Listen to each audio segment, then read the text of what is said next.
making sure.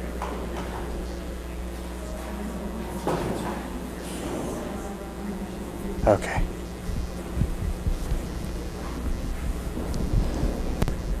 We're all good? Everybody's here who's supposed to be here? Emptied out a little. The most important people are here. Yes. Okay, so long day, but almost done.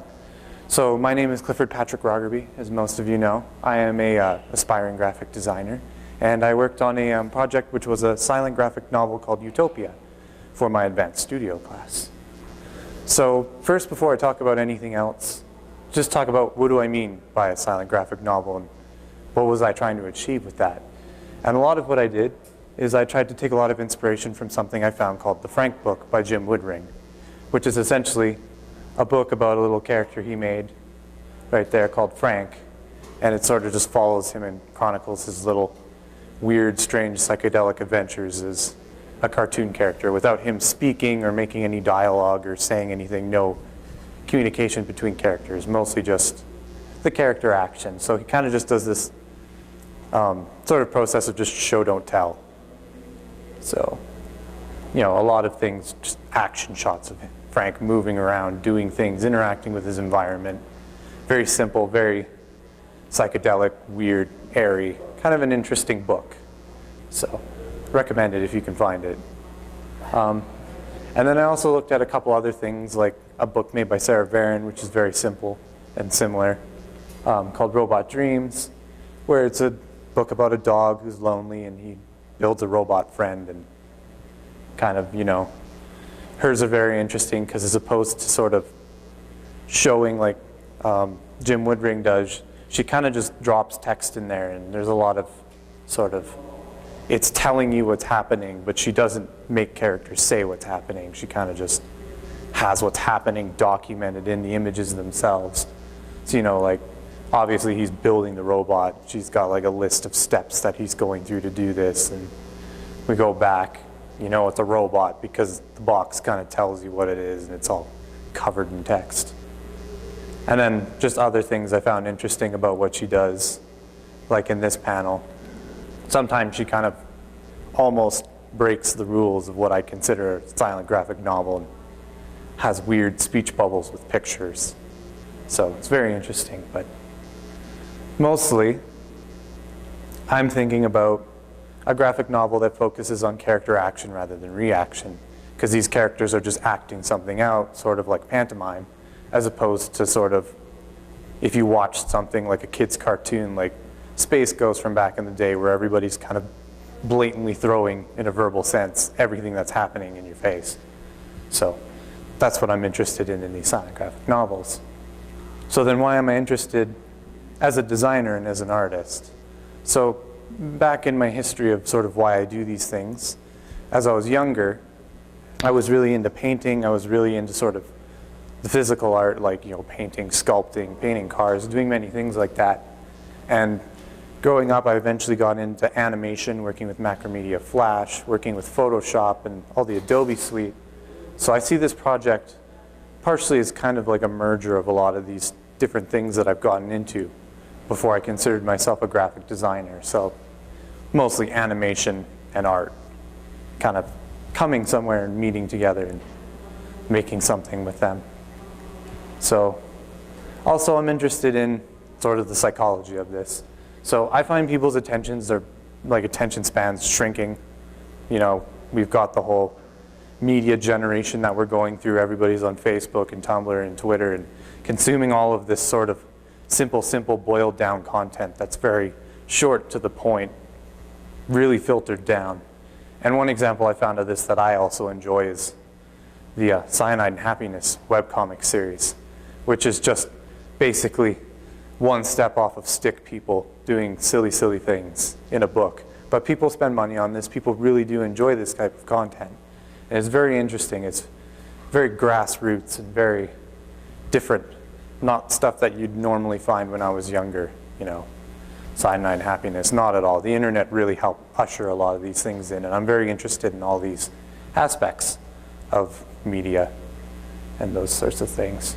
So how I created this graphic novel from a more process-based standpoint. So obviously first, I had to come up with a story. This is one of the panels when I just sketched it in my sketchbook. So I sat down actually in a program called Celtex, and I wrote out sort of a narrative for this whole entire story. I looked a lot at other sort of content that's similar to this to try to base my story from. You know, anything from like Wall-E all the way down to the Frank book, like I said. And then I sort of paneled it out in a step-by-step, you know, take dialogue. Okay, what would the action of this dialogue be like? Sort of like a movie script. And I came up with drawings like this. This drawing that I've put up here is actually a lot more complex than a lot of the other drawings. A lot of them are just conveniently looking, you know, ooh, this squiggle looks like something.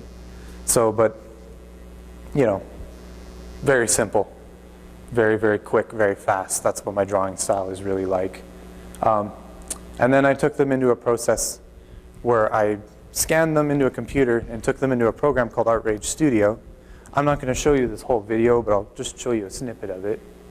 Sort of just to give you a sense of how I take squiggles and turn them into full drawings in ArtRage. So it's very time consuming.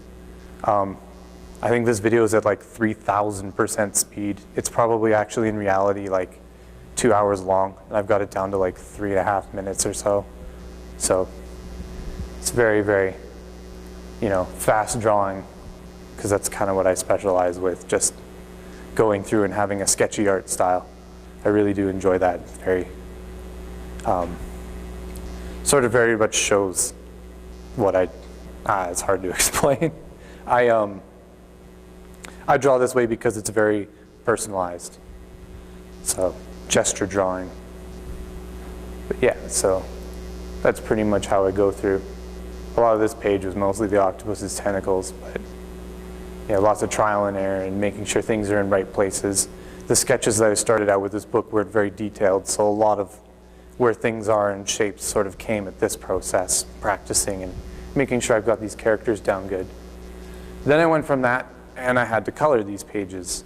So as you can see sort of in the corner of this video here, I only worked with like 7 colors in this whole project. Most of it's shading and turning things over into a two-tone process. So I'll also just do little quick snippets of this video. So I don't, oop, did it go back to the last video? Nope. So thinking about color, obviously this book, there's no dialogue or narrative or anything. You want it to really look interesting and really pop out on the page.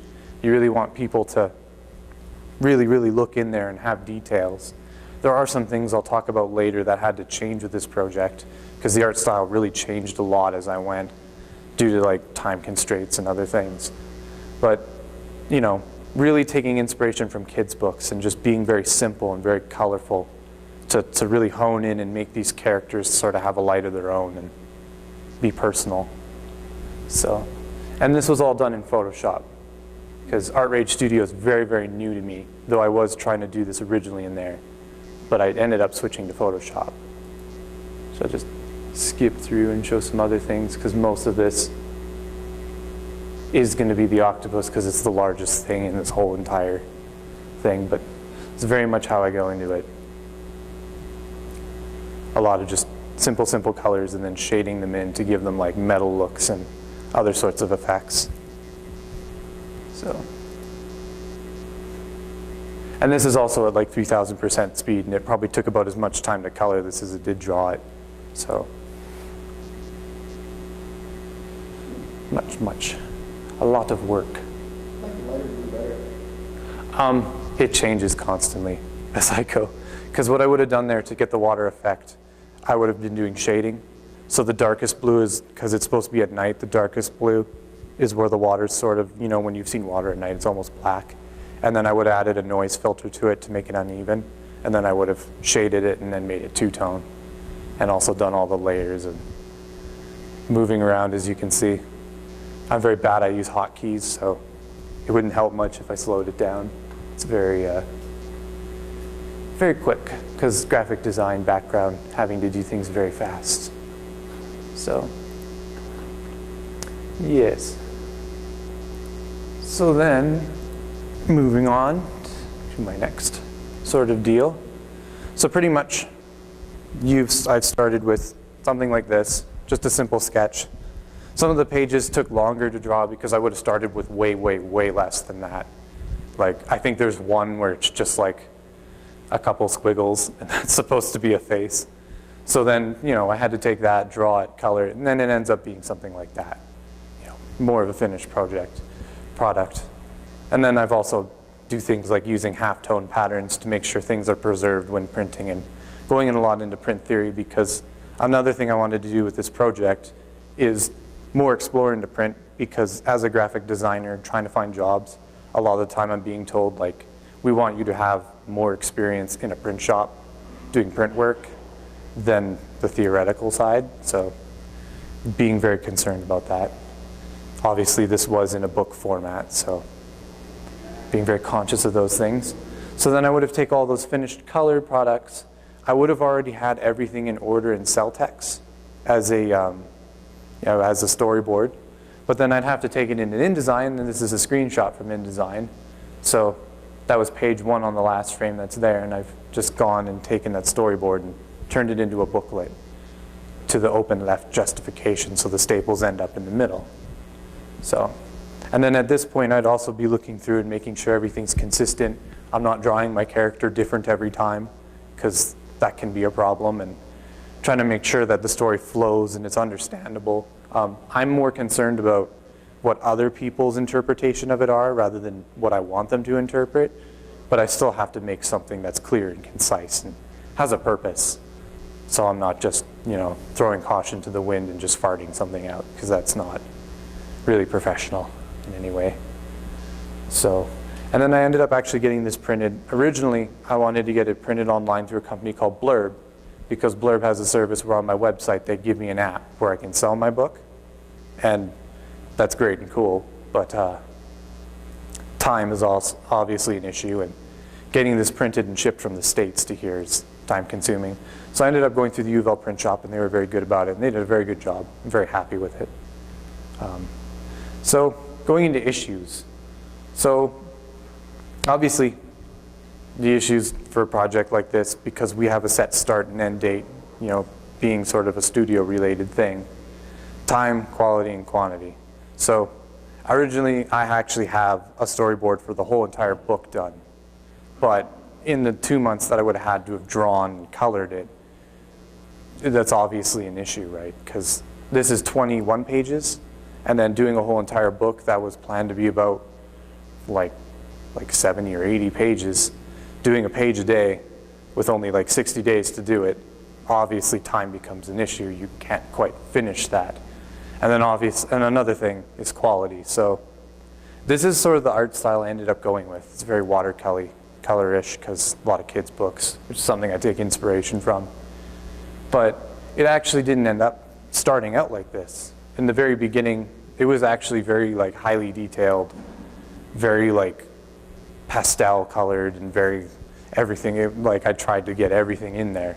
But I ended up getting 1 page done, and that page took me 2 weeks.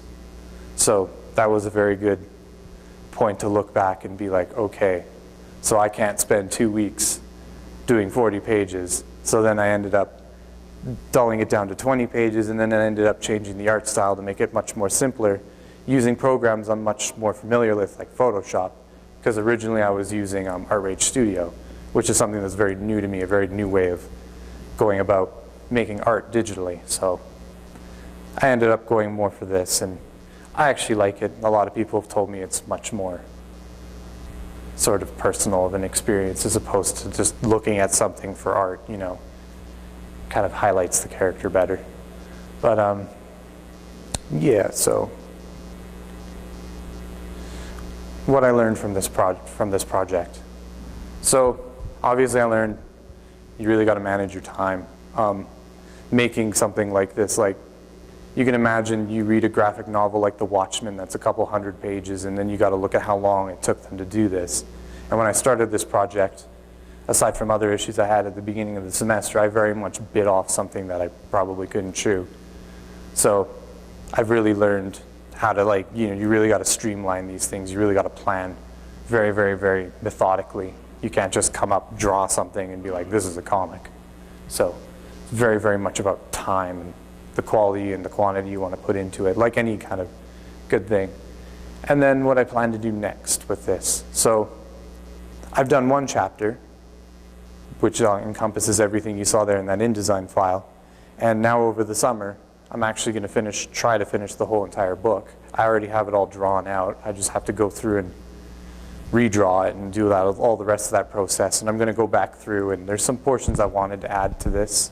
So, because there's some areas where I wanted to add more detail or show more of a struggle in the character, because that's one thing I did find. It's hard to, in the limited amount of pages I had, it's hard to go about making a sort of path, because it's like script writing. You want to put him into some kind of situation, have him try to come up with a way to get through that situation, and in 21 pages, you're lucky if you can get him through like sort of one little good arc of story. So I want to kind of add a couple more pages to the first chapter, go back through, do the other chapters, finish it off, get it up on Blurb, get it on my website, which I'm remaking, and make it available to the public to purchase. So that's sort of where I'm going with this. Yes, it's good to revisit everything old. So thank you for listening. If you have information or if you want a copy of it, there's my email, cliffo@gmail.com. Just questions? Tim?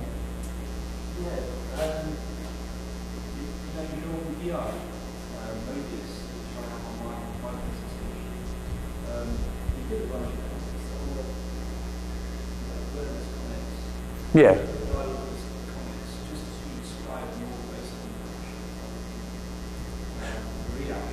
Yeah.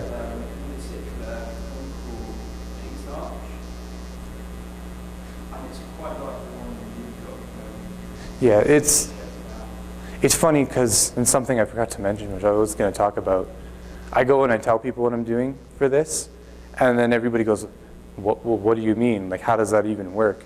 But it's actually really a very common thing in media to do this sort of act of pantomime, because it very much pulls you into the character.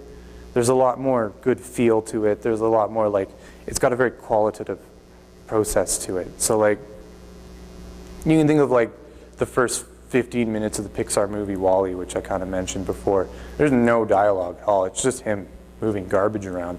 But you get so much information about how that character feels and how he exists in his world and copes with things in just that 15 minutes with no dialogue.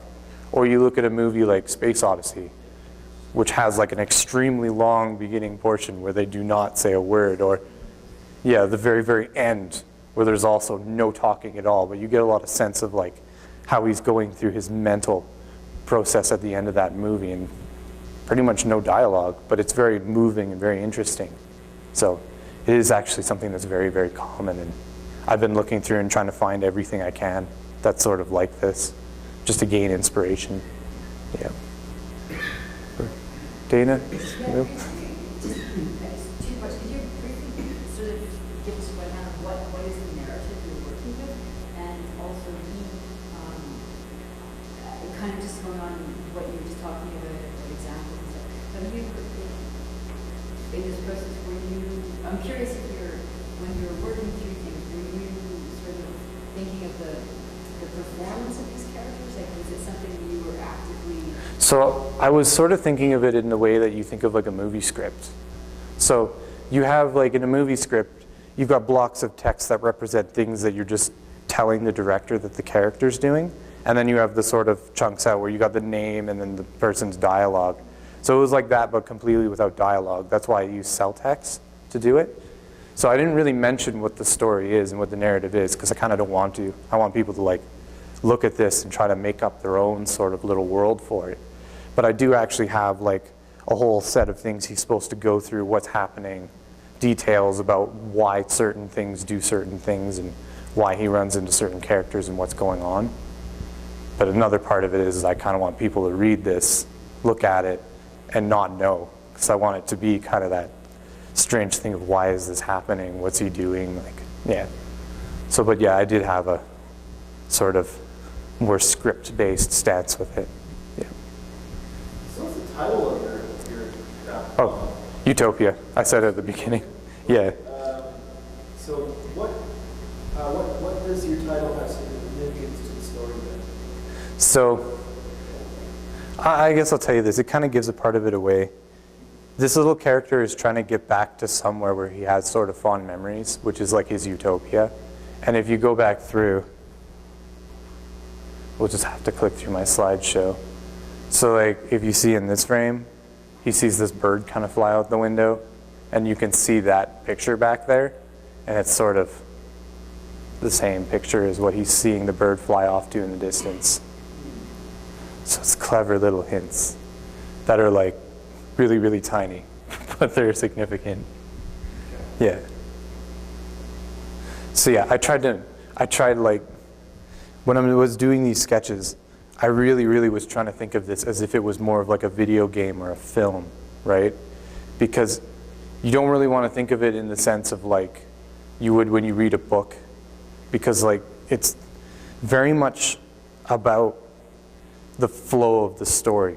Like it's very, very much like you want to think goal-oriented, right? So like with him, he sees that bird, you see the picture in the background, you see where the bird's flying to.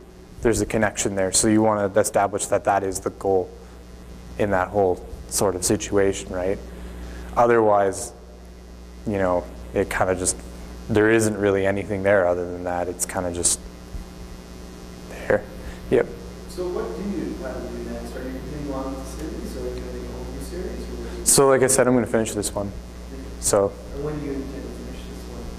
So I'm actually going to take it as an independent study, so I can do probably, I still haven't decided on if I'm going to take 1 or 2 sessions, but probably just 1 session, so like 2 or 3 months. So what are your precautions this time to stay on schedule? well, I have a lot of the stuff already planned out. So a lot of the precautions for this one is really just to keep doing what I'm doing and not try anything extremely new. So like the main issue I had the first time around was really like, just because it's been so long since I've done a lot of work, like classes that I took last semester, I was also trying to do this where I'm trying to get work out to the level that I'm at now, because a lot of my stuff's like a year or 2 old. I wanted to do that with this. But then the reality is like, yeah, I can make a beautiful poster in a week, but spending a week on just a page of a book that's supposed to have 21 pages is a little bit less acceptable, like time management wise, right? So it very much became a process of like, okay, I have to find an art style that works for this, that fits the time schedule, and I also have to find like a happy medium of how many pages something can be and still get the idea across. So I just have to stick to that whole concept. Yeah. Will? You and I saw one of our patrons or clients almost walk out with one of your books. I was flattered. Okay? And so this sets up, my question is, what do you intend to do with the samples that you have on the diagram? One of them I'm keeping. One of them I'm giving to family and friends. So like 2 of them. One of them's going to go to you. And then I might get more printed off later to sort of disperse to people. I've been debating about it because I kind of want to get it out there to some degree. And I was thinking like I could do some things where, you know, you hide a book somewhere and see if somebody just finds it and keeps it. And then another thing is I've got it on the internet. I've been advertising it. I'm redoing my website to show it.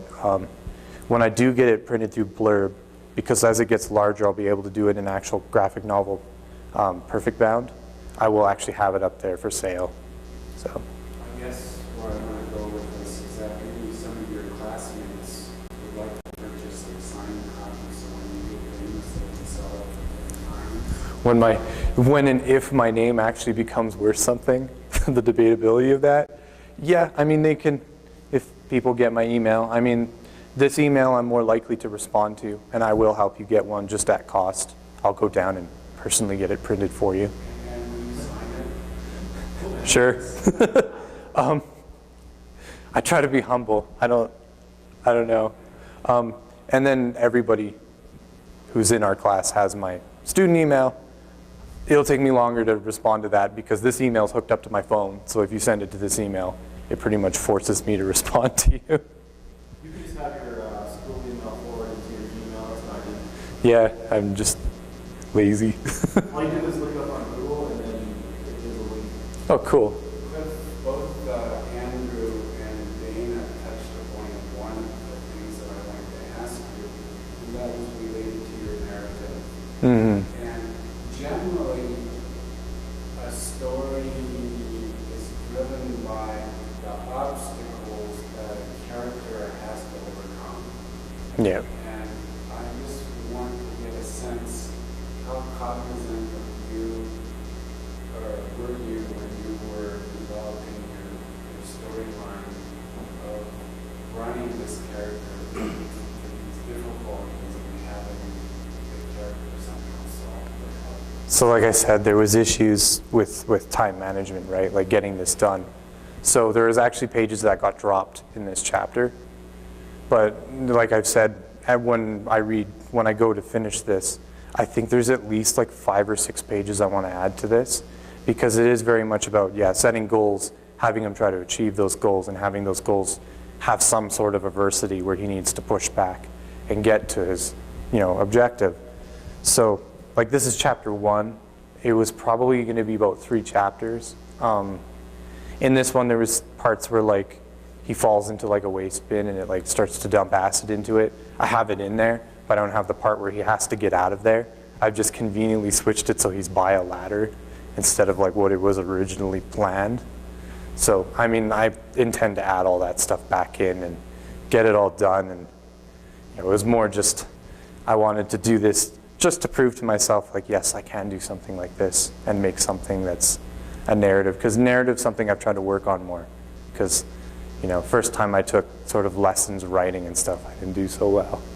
So I'm trying to go back and revisit those things. And it helps me as a designer because narrative's sort of important. Like, even if you're just working on a commercial or a sort of poster for something, understanding the way that narrative works and understanding how to do these things is very important. It helps. Thank you. Thank you.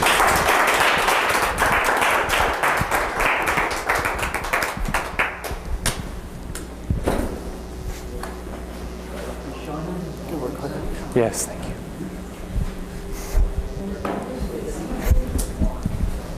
Oh, Alan. Yeah, you do? It's so you can get audio. Shocked me, Alan. Really? Yeah, it's like my voice is vibrating from my head. So I can't really tell. So, like, how do you know, like, where do I pin it? So you just pin it somewhere? Yeah, you're good right there.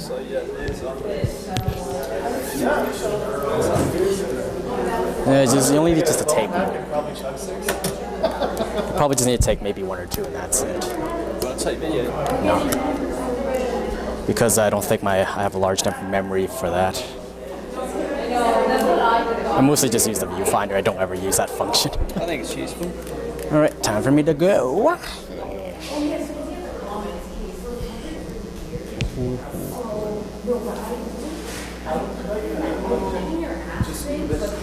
Hello. Can you hear me? Loud? Okay.